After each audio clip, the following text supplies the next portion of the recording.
I'm 24 years old and I've never drank, smoked, or done any drugs. To be honest, I've barely even touched caffeine outside of like whatever's in a zero sugar soda. But the weirdest part is I don't really have a reason. I just never did it. And I'm not one of those people that are like gonna tell you to wake up at 5 a.m., journal, take a cold shower, invest in index funds. I am by no means the spitting image of health. And this isn't me saying that this is a flex or that I'm better than anyone. This isn't a sober lecture. It's not a dare video where I'm gonna sit here and act like I'm the only pure person in the world. Most people in my life have drank, smoked weed, whatever. My friends, people I grew up with, people in my family, people I love. I don't think they're bad people. I'm not secretly walking around and being like, wow, look at these disgusting sinners. I'm not the sober police, and I don't like calling myself sober at all because that almost feels like I'm taking credit for something that I never really had to overcome. Usually when someone says they're sober, there's a story there. There's a before and an after. There's like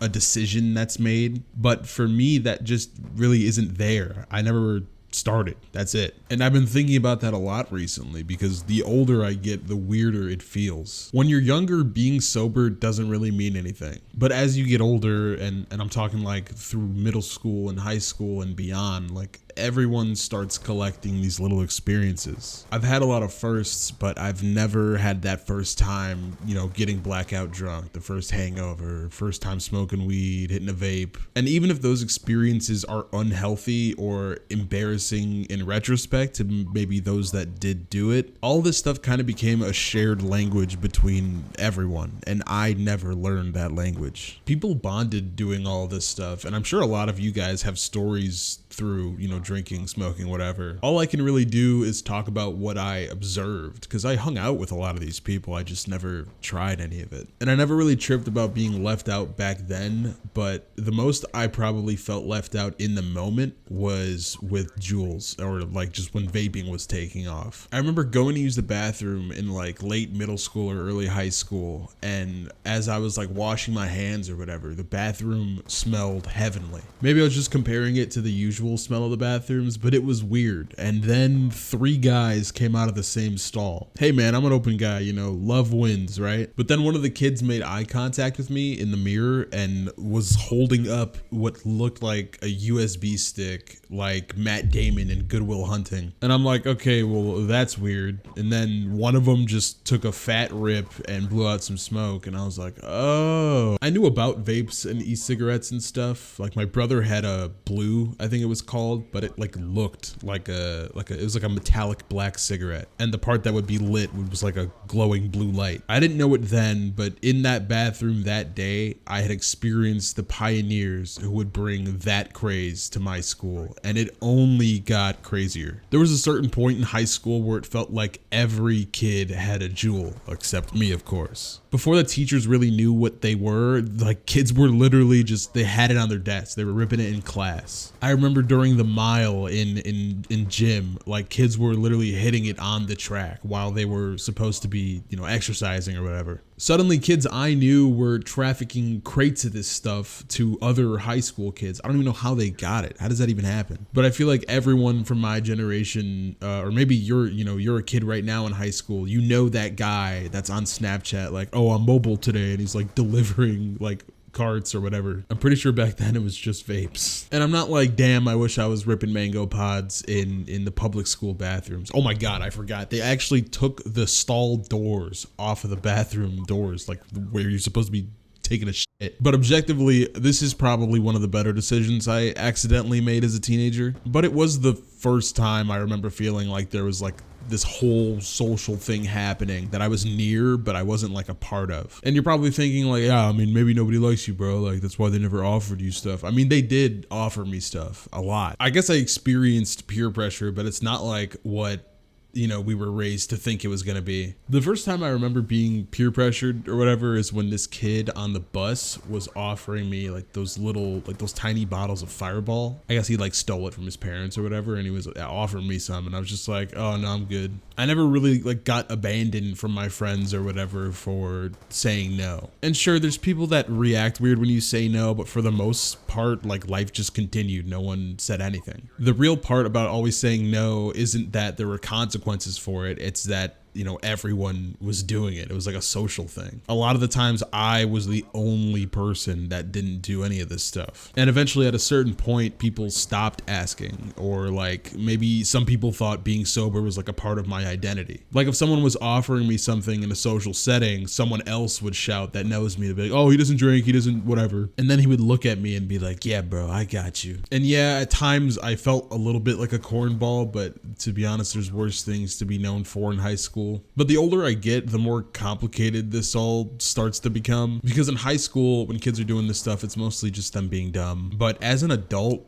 drinking especially becomes this like normal social thing. And it's not even always about getting drunk. Sometimes it's just how people hang out. Or it could be like a nice gesture. Someone, buys you a beer. People gift you alcohol to be, nice and formal and adult-like. Now suddenly saying no is like a much bigger, more disrespectful deal than it used to be. Recently, I was hanging out with my girlfriend and a bunch of her cousins, and we were going out to bars and having fun. I was mostly there for pool, but it felt like every, 30 minutes or something, someone was coming up to me being like, hey, what do you want to drink? And I have to like awkwardly fumble through it and be like, I'm driving tonight. I don't know, just because I feel like again, I just feel weird telling them that like, yeah, I don't drink at all. And if I explain that too poorly, they think like I'm in recovery or something, and then they start to get self-conscious, and I don't want anyone, I don't want to ruin anyone's fun. Not that people in recovery are ruining the fun at like nights out, Jesus Christ. I'm just saying like I've found the mode with the least friction is to say that I have to drive that night. And nobody's ever like flat out told me like, hey bro, like you're killing the vibe or whatever when I've said like anything else. It's hard to explain. They don't have to be rude for it to feel awkward. They don't have to like verbally judge you or say anything for you to feel like you just made like the whole place weird. The awkwardness is like baked into the situation, and I don't know if I'm like projecting or what, but I always feel like when I'm in these situations, the people I'm with find it harder to like let like completely loose and have the best time they possibly can. Aside from what I feel though, one of the most common reactions, and if you're like someone that's sober,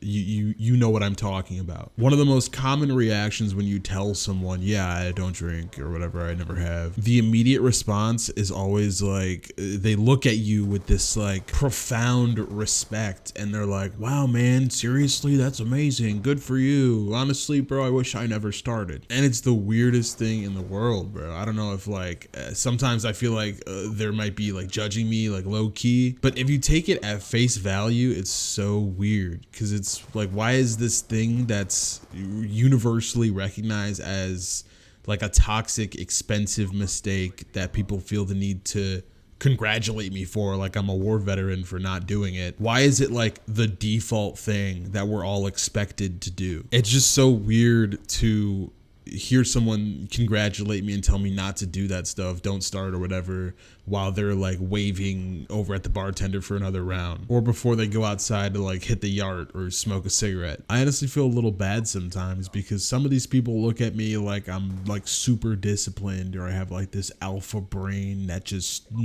makes me not do this stuff. But the reality of the situation is I just never had like a curiosity for drinking or getting high. People will ask me all the time, what would it take for you to actually try it? And I mean, honestly, I don't even give them a fake answer anymore. I don't joke around like I used to. I'm pretty upfront about the fact that I just won't do it. And the weird thing is that people will like actually get upset about it. Like a lot of times people who don't know me that well will be like, bro, just one shot, just one whatever. And I have to like double, triple down on the same, no, I won't do it. And I kind of hate doing that. I hate, like, it's cringy to me. I feel like I'm like an after school special or like a Dare representative. I hate drawing attention to myself in that way, in that setting. I feel like I can have fun with my friends without drinking.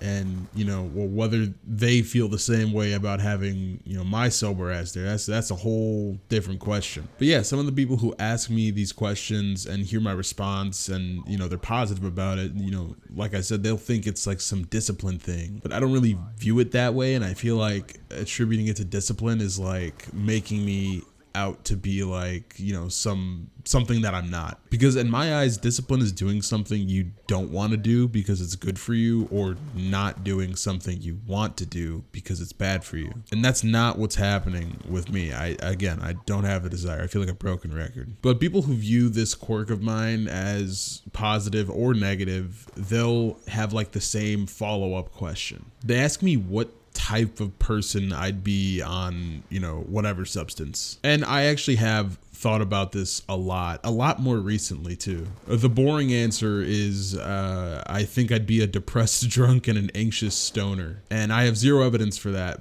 but you know, some people close to me agree, so that's I don't know if that's a good thing or a bad thing. And I don't know if this like relates, but there are a lot of people I meet, like when I'm meeting new people, that think I am a stoner, like I already smoke or whatever. And I always thought that was interesting. I don't know. But back to the question, I think people aren't really asking, you know, what I would be like, you know, 1 or 2 times. I think more they're asking what my relationship to this like stuff would be, like what to whatever substance. And honestly, I don't know. It's never really been something I thought about when I was choosing, you know, not to do any of this. But I mean, I guess looking at it now, I think it would probably be pretty bad. I've kind of been coming to terms with something over the past couple years, and I think it relates to this question a lot. I think I do have an addictive personality for some things. The biggest and most harmful one for me is food. If you've gone back and looked at my, you